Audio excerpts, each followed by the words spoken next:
You know, Rebels, if you've been checking out some of my promotional ads on social media, you'll be aware that I have been using a lot of AI programs to help me create ads. But you know what? There's a lot more uses for AI than just funny little videos. And I'd like to introduce one of our new sponsors, Podium. It is a leader in creating AI tools for podcasters. Now, let's say you've got a podcast, or maybe you're even thinking of doing a podcast. You're probably wondering, well, how can AI be integrated with your workflow? I'll tell you about Podium. As a podcaster, you know that writing show notes and creating chapters and transcribing episodes takes a lot of time, and it can cost you a lot of money too. But you know what? That's where Podium comes in. It's an AI tool designed specifically for creators and podcasters with the goal of making post-production tasks quick and easy. And in just a few minutes, Podium generates show notes, chapters, summaries, clips for social media, a full transcript, suggested episode titles, social media posts, and more. Whew, that's a lot of work for one little program. Your show notes are key to your podcast's success because it helps new listeners find your podcast and they'll know if it's a fit for them. You know, kind of like too many podcasts. It also improves your SEO. That's your search engine optimization. Ooh, big phrase there. And overall accessibility. And with Podium, you can focus on creating a great podcast and let Podium's AI do the heavy lifting. But Podium isn't just for solo creators and podcasters. It's a game changer for editors, producers, marketers, agencies, and production studios. Teams that use Podiums are able to increase workloads, decrease turnaround times, and improve their quality. How does it work? Very easy. First, go to Podium's website, and you'll see that link that's right there in the show notes. You get 3 hours free just to try it. Pretty cool, huh? And using that link also supports this show as well. And you know what else happens? Because I'm a good guy. You use my link, you will get 50% off for your first month. So visit the site, upload an MP3 file, and download your files, and that's it. And if you need anything else, you can use Podium GPT to generate articles and any marketing copy you might need in seconds. Instant show notes, transcripts, chapters for your podcast or channel. This will level up that podcast. So check out Podium today. The Sherpa's Podcast Picks is presented in cooperation with Thresher PR, which is headed by Stephen Joyner. We now take you to the Sherpa Chalet, where Jim, the podcast Sherpa, will be interviewing podcasters near and far. Personally, if you've ever stood next to the Sherpa, you'd hope it will be far. That new yak-scented shampoo isn't getting him any new friends. Welcome to another episode of the Sherpa's Podcast Picks. This week, we're featuring an interview with Franky Slawson of Franky Slawson's Renegade Radio. One time, I wanted to start a radio station that only played elevator music, but I couldn't figure out how to get it off the ground floor. Welcome to the Sherpa's Podcast Picks. It's the podcast about, podcasts. And now, coming to you from Mount Podcastia, here's your host who wonders what's on your podcast playlist, Jim, the Podcast Sherpa.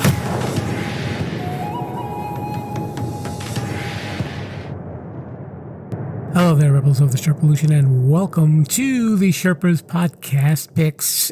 It is me, Jim, the Podcast Sherpa, coming to you from Sherpaloo Studios here in the Sherpa Chalet, high atop Mount Podcastia, where we overlook millions and millions and thousands of all the little podcasts that are out there. And I'm coming to you to help you add to your podcast playlist. And this week, my guest is a guy named Franky Slawson. Franky's his nickname, actually, but everybody calls him Franky, so we're calling him Franky. We like Franky. And he hosts a show. It is on YouTube and an audio podcast called Franky Slawson's Renegade Radio. And I got the chance to sit with him for a little bit and get to know him and see what he's listening to as well and what brought about this Renegade Radio. Renegades, rebels of the Sherpolution, everybody's revolting. I don't know. I've always been revolting anyway. So why don't we sit back and check out my interview with Franky Slawson of Renegade Radio. And following that, we will be listening to some Sherpa Samples. Have a listen right about now. Hello there, rebels. We are here in the radio room of the Sherpa Chalet. My guest today is coming to us from the grand state of Minnesota, the land of many lakes. His name is Franky Slawson. He is the host and creator of Renegade Radio, and hopefully you are listening to that right now.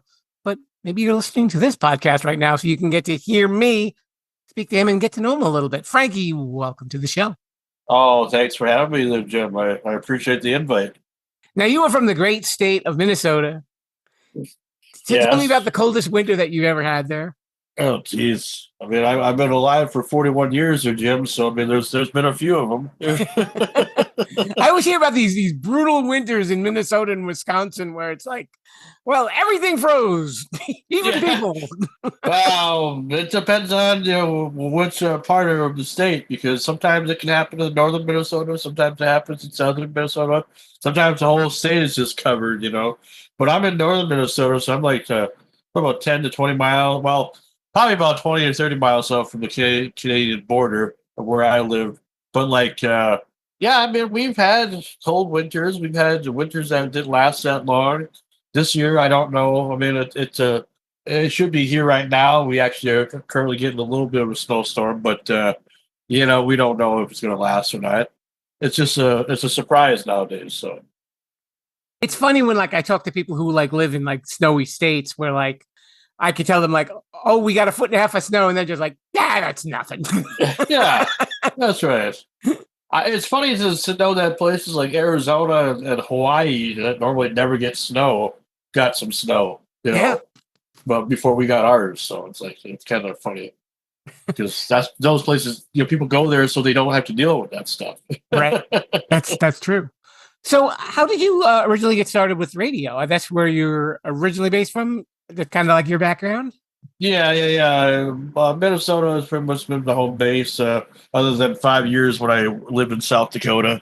Okay. I lived in the Black Hills for 5 years, trying to find myself, and eventually I got hired on at a TV job. But as far as radio goes, I mean, I've always been a volunteer, and that started off in 2002, August of 2002, because back in the day, the school offered, or the college offered, a class where you could go, and for 30, 40 years, and it was being offered, and I thought, well, that'd be kind of fun because I've always loved radio. I always wanted to be a part of something that was like the entertainment business and all that, but I didn't know how it was going to go. I mean, you got to think about 22 years ago, it was a different time compared to now, and I think if I would have probably been one of those guys that either would have graduated from the department or would have graduated a lot sooner, maybe I would have had a job, an actual job, and life would have been a lot different than it turned out to be. But I didn't pass, the course because at that time I was 18 or 19 years old, and I just kind of, didn't understand why I was getting so many classes that had nothing to do with broadcasting. Right. Because all I wanted to do was be like the next Wolfman Jack. That's all I cared about. I didn't care about, anything, any other classes that they were offering other than that ones that were required for broadcasting. But I didn't do so well because I didn't take it seriously. I just wanted to have fun all the time and just do radio stuff and everything. So about a year and a half later, they were offering a volunteer program, and I put my name in the hat for that and was able to get my own show and just kind of get a free education, I guess, as you could say, from what I've learned from when I was there, to learning how to do a proper show, how to interview people, how to just be different than just a normal music show and stuff. Because I've done hundreds of shows like that where I'm just doing music stuff and just themes and whatever. But when I learned how to do interviews later on, it was thanks to the volunteer program. So Okay. That kind of established me. When you were playing music, what kind of music were you playing? Well, in the beginning, I had no choice but to play the hits, because that's all they allowed us to play. And I even asked, I was like, hey, can't we play something different? Oh, you can play something different if you earned it. If you've done all your homework and then you put in the required hours, after what, I think it was 180 hours required to, then you could do your own show or whatever after. But I never got that far. So I had to wait until the volunteer program started. And then I got to do kind of the way I always wanted to do it, was more deep track based, because, let's face it, the top 40 and the hits and listen to the same song over and over again every day. I don't know how people are able to do it. I like to have a little different variety. Sure. When you listen to an album, you should listen to the whole thing, not just because there's a hit song you like or whatever. It's like, well, there's other songs that are good too. I mean, you should listen to them. So I would do more of a deep track type of show in the beginning when I would start doing my own show, and it worked out pretty well. People like that. I always wondered too, to your point earlier, that like the DJs in like those top 40 stations where they only play like the top 10 songs and you hear them like every 20 minutes, they've got to probably like say, okay, and here's whomever, and then they just kind of turn off their mic, they put their headphones down, they go outside, they drink some beer or smoke a cigarette. Sure, like, oh, is that over yet? I'm pretty sure if they're listening to what's ever been played over and over again, I mean, I don't think, I think you're right. They'll probably just go out and do other things because it's like, it's ridiculous. I don't understand why that's so important nowadays. Why is every classic rock station the same? It used to be where radio was different. Everywhere you listen to the shows, even if they did play the same stuff, the way they did the show was different. The way they entertained you was different. And that's what I try to bring back, the old school style of, if I were to host something like that again, that's what I would do. Because I'm an old school DJ. I believe in the old school ways. When you could call and answer, take requests, and then you're like everybody's friend. People look forward to listening to radio. Right. No, don't make him too faps about it, That is true. It's funny. I mean, I'm a little older than you, and I remember like the glory days of AM radio where you had radio personalities and it wasn't so much formatted. It was like, well, okay, let's play a little rock here, we'll play a little country here, a little R&B. You never knew what you were going to hear next. And it wasn't, these tight formats where you just get bored of it after about 2 hours of listening. And the radio stations then, I think, were probably a lot smarter that they knew to bring in, these radio personalities who actually had personalities. They lived up to their job title, and people felt that they were connected to that music and to radio, and that just seemed to fade away, I think, as the years passed, and it's kind of sad. Yeah, and the days of automation and stuff. I live in a small area. Small town, in the northern Minnesota area. And, they try to treat the stations like it's a big stations, like most of the stations that are around here, but they're not that big. They're small stations. And I believe they should go back to the way it was back in the day. What if that somebody's willing to be on the air, and fill time and be at the station, doing shows, helping make your station better than it ever was before? What's wrong with that?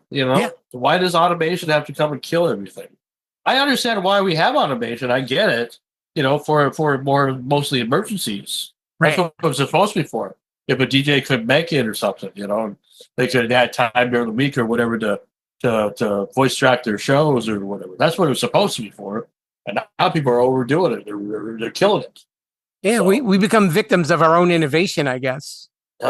It's sad because it's everywhere. It's everywhere. It's not just around my area. It's everywhere. And yet we allowed this to happen. We allowed all these people to change everything. And I hate to say a bad word or whatever, but everything's all fucked up. I'm sorry to say. Okay.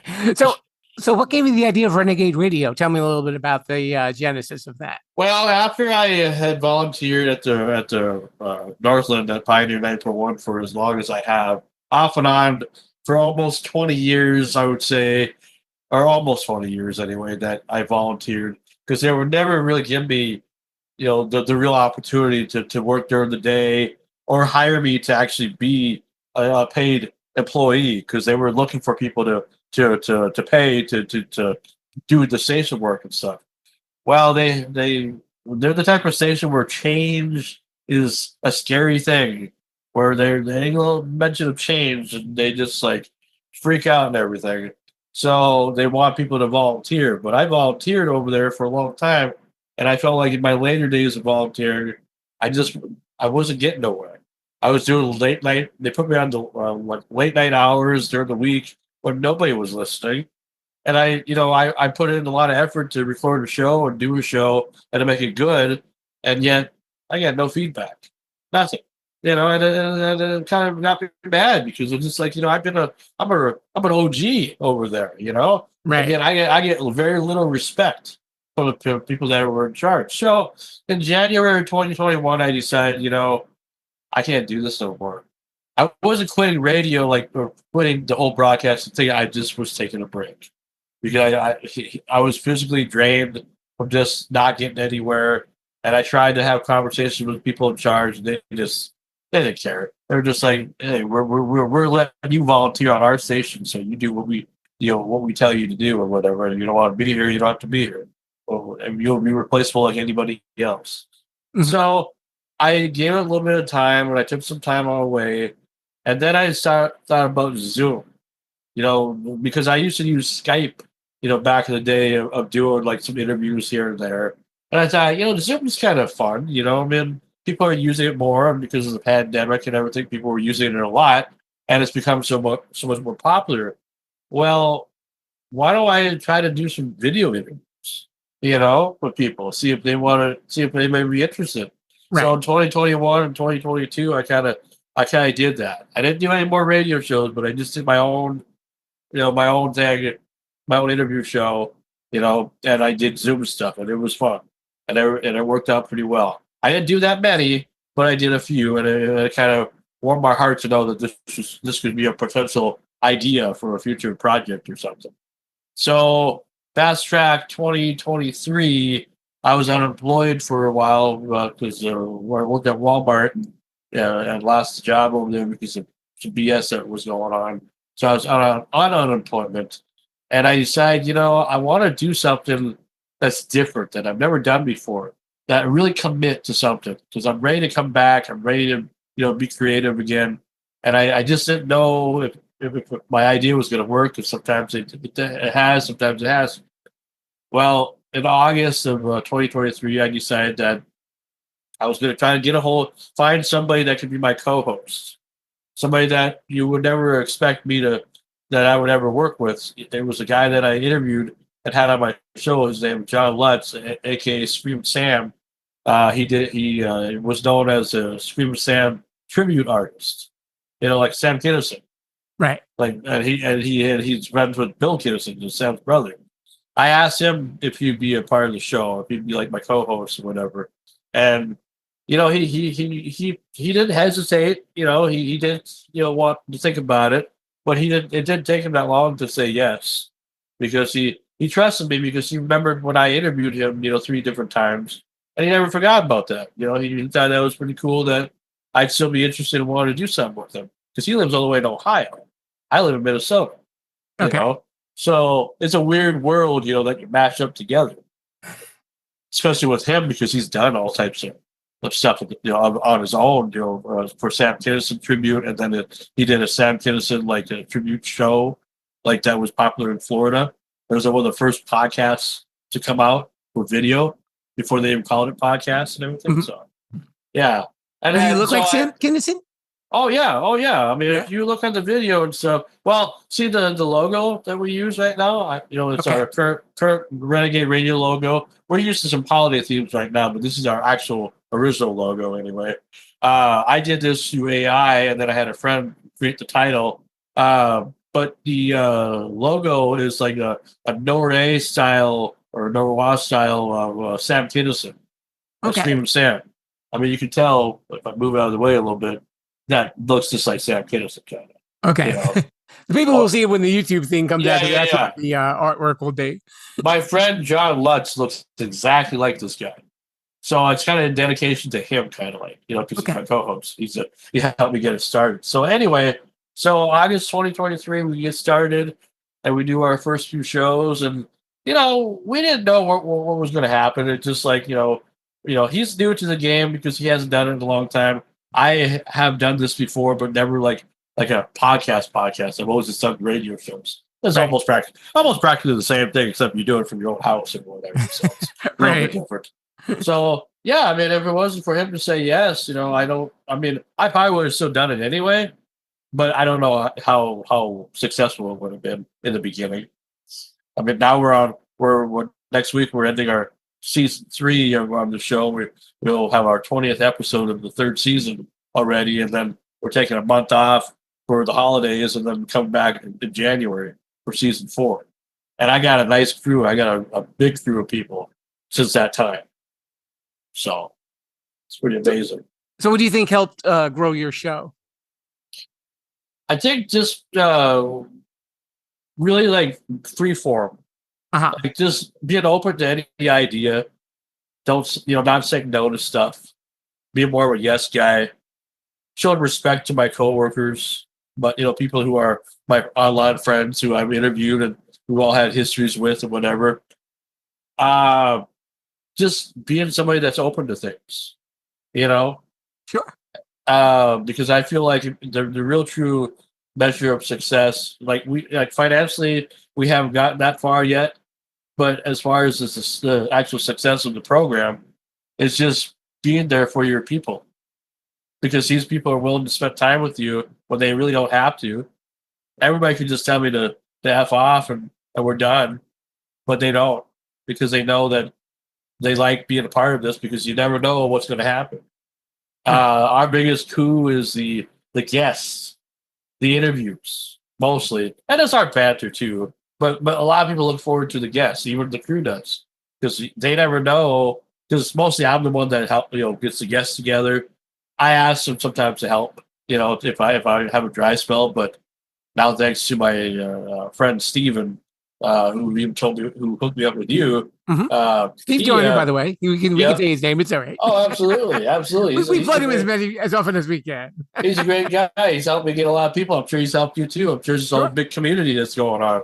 And I'm still trying to figure out why he wants to help me.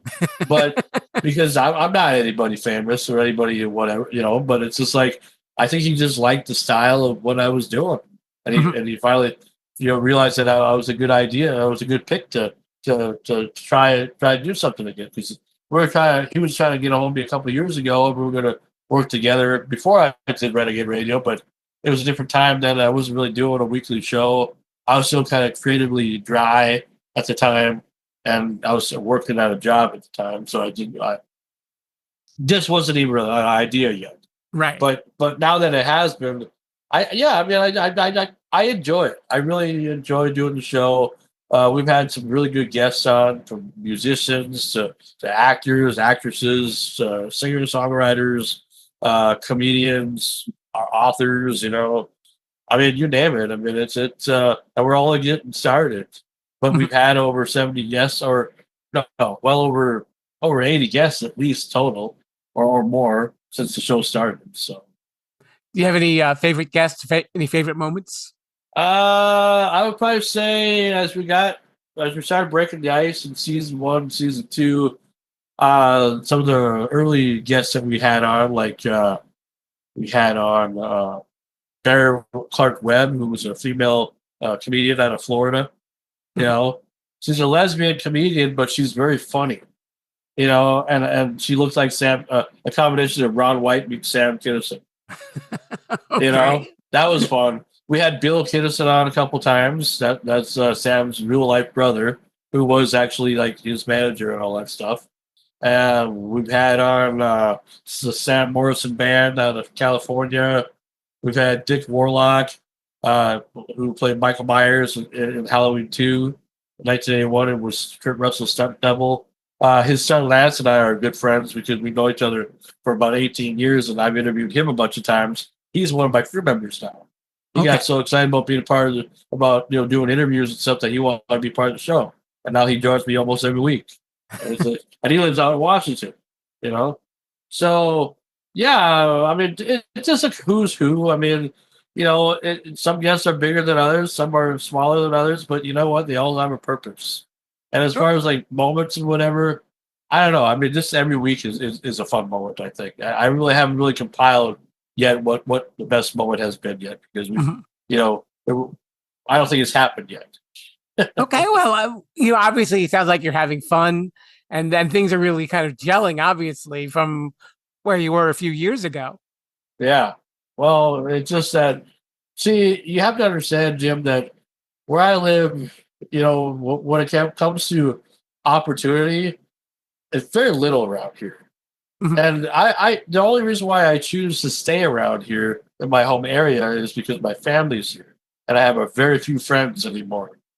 But if it wasn't for my family and the few friends that I had, I would probably have left a long time ago and went somewhere else. It's just that uh, I've gotten sick and tired of being told no. So I pretty much said that this show is kind of like a personal middle finger to all those people that said I could never do this for a living. I could never hang with these type of people, or I could never, host something like this, or even not even just a podcast, but just just in general. I've done over 600 interviews in my life, and I know that doesn't sound like much since 2006, because a lot of people have done a lot more than that. But to me, I don't think it matters about how many you've done. Just the fact that you keep doing it. And I've always done it for fun, so I've never been paid for an interview. I've had to pay for interviews to do interviews, but I've never been paid to do an interview. But hey, it is what it is. Sometimes to get what you want, you got to do what you got to do. And I wouldn't trade it for anything. It's just that people should look at this, and especially around my area, where we are starting to get a little bit of notoriety. It's just that people around here are fickle, and when it comes to, because I live in like a farm community, it's mostly farm people, but I consider myself a city guy, and that's what I've always considered myself, and I don't consider myself, I don't even call myself a local, because I feel like my place in this area is more, I'm here to become a public figure because of my entertainment, not because I like the title of that. It's just, or I have an ego or anything like that. It's just that that's what they call people that are doing things in public, and I'm not ashamed to put myself out there. Right. So it's fun. I enjoy every moment of it, and when people actually talk to me about the show and stuff, and I don't bring it up myself, that makes me feel pretty good that somebody's paying attention. Yeah. The funny thing about doing podcasts, and you don't really think of it when you're doing it, I think most people don't, is that years after you're done, you don't realize that you've actually left this audio legacy for people, and they're going to do with it what they're going to do with it. But you went that far and created something that suited you. Yeah.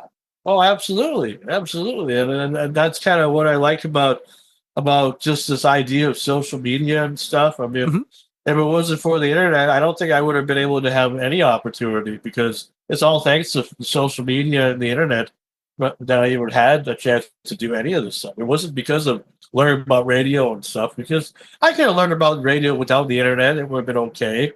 But I'm glad that I came around when technology was starting to change and become more of a positive than a negative. So, I mean, it's like, when I started doing broadcasting school in 2002, they were slowly just getting away from the cassette decks and the old way of doing commercials. They were importing stuff on a computer, all their songs and all their logs and everything. Similar to when I worked at Black Hills Fox in Rapid City. I was a master controller over there. Everything was on the computer. So it wasn't as hard to do everything as it would have been had, because even at the TV station, people would tell me that they have been there a long time. They said how things used to be, how you had to get, spliced commercials and stuff for the TV stuff too, and then be more prepared for everything. You got more of a workout, just trying to keep the stuff on the air than just now, where all you gotta do is make a list or whatever and set it and forget it until it's time to change it again or update it again. So, yeah, I mean, I'm happy to say that I've had both radio and TV experience, because you won't find too many people who have done both. Right. They either do one or the other. So I am proud to say that no matter what, I have had a paying broadcasting job in my life. I feel like it went kind of fast. It was 3 years, and it's just and the only reason why it ended was because the station that I was working for, Black Hills Fox, Grade Media decided to buy Coda territory and combine the stations. And I thought my job was saved, and it turned out that I was just a lie, because they hired all the people from their end that didn't know me from anything. and wouldn't work with me on really anything, and eventually fired me. So yeah, and I had no other choice but to I tried to find something else that could have matched to it. Nothing else was happening, and so I eventually came back to Minnesota. And been here ever since 2018, anyway. Okay. Now I'm curious. In addition to doing your show, if you have time to listen to other shows, what type of stuff do you like to listen to? Well, let's see. I mean, I do listen to other shows. One of my co-crew members, Mama T, as we call her, real name Tanya Nelson. She's out from Macintosh. She has a show called The Buzz with Mama T, and she does like a lot of Minnesota artists because of her ex-boyfriend who passed away a few months ago was a well-known musician, blues musician in our area. So I listen to her show. I've been on her show before, and now she kind of does it by herself, but she just started that show. I listen to a few podcasts here and there, like a lot of comedy stuff, most of the time I'm just listening to I like to listen to music a lot, but if somebody's doing a podcast about films and stuff, I'll try to listen. Like some YouTubers like to do podcasts, that are popular and everything. I watch this is really a podcast, but I watch Good Mythical Morning with Rhett Link, from California. They do a daily morning show, which is cool. They've been on for a long time. It's like a podcast kind of, but it's more video form, and you're always learning about things and stuff. I mean, that's where I take inspiration from all that stuff. Sure. From everything that I watch. So yeah, it's very exciting, to be able to do that. But yeah, there's hundreds of podcasts, thousands of podcasts, and I'm just like, and too, Jim, there's a lot of different Renegade radios out there. The only reason why I call my show Renegade Radio, and I'm kind of changing the name to call it Franky Slawson's Renegade Radio, just so people know where to find it. Right.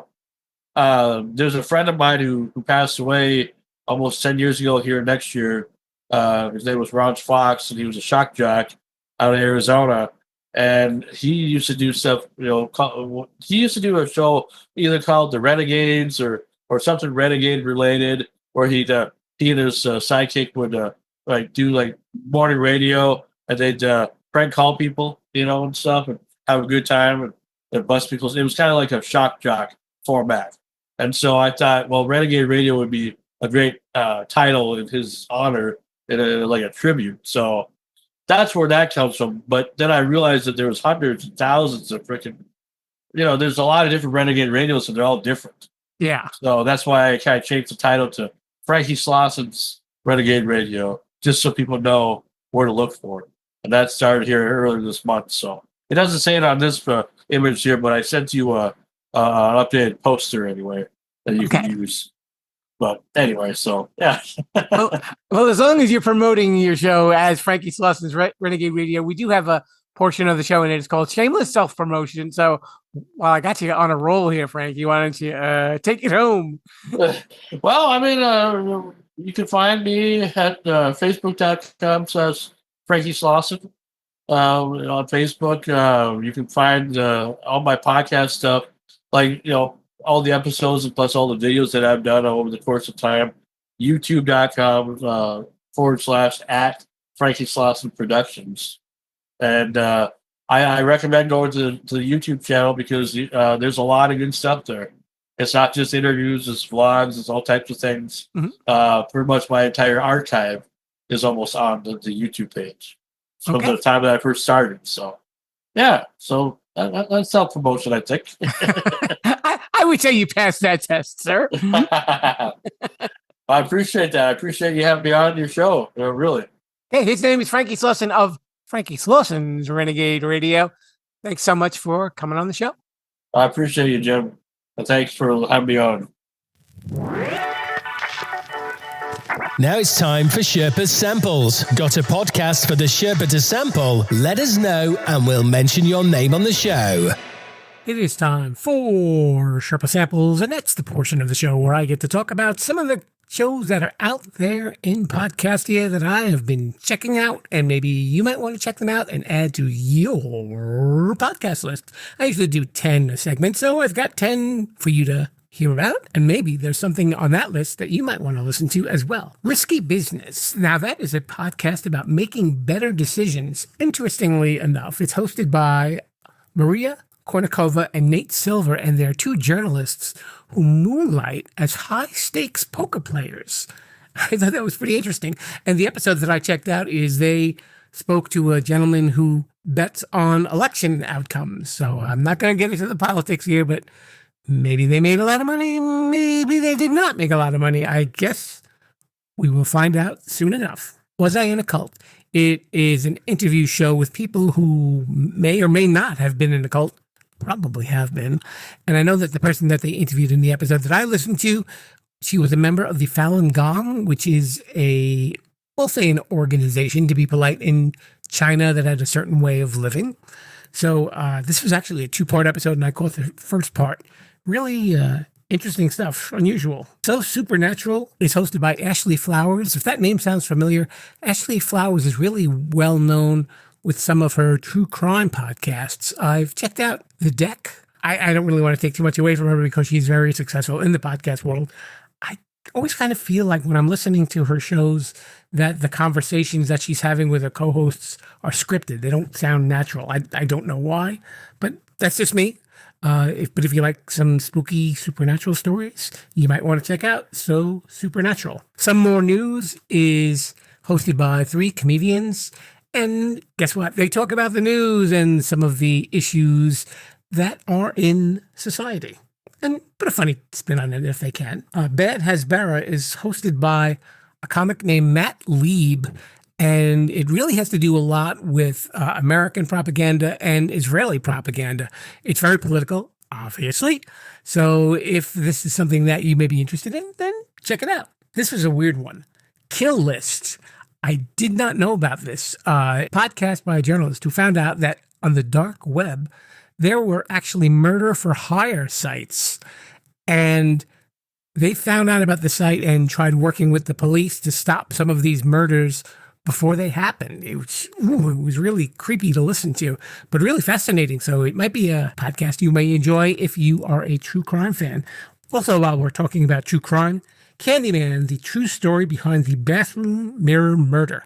This was another crazy one. There was a woman who was living in the projects, and she was claiming that there were people that were following her. Apparently, she was murdered, but it seems that the person actually came in through the bathroom vanity, through the mirror. So I think this was similar to the horror movie Candyman. I've never seen it. If you guys out there would like to comment on that, please let me know, because I don't know if I'm going to end up seeing Candyman, because I might be hiding under the sheets.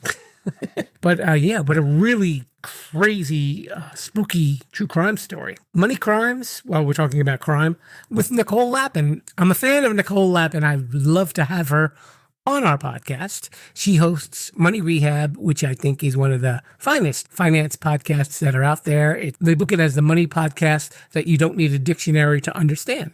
And she does a really great job on it. And she's a lot of fun too. Definitely speaks her mind. Definitely respect that. Nicole, where are you? Come on my show. Okay, I feel better now. And finally, there were 2 that I checked out that were exclusively on Spotify. And one of them was called Markiply.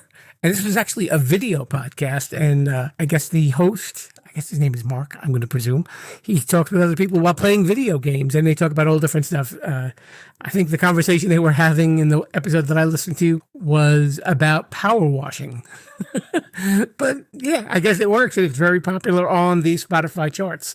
And lastly, I got a kick out of this. And this is called Chains FR on Spotify.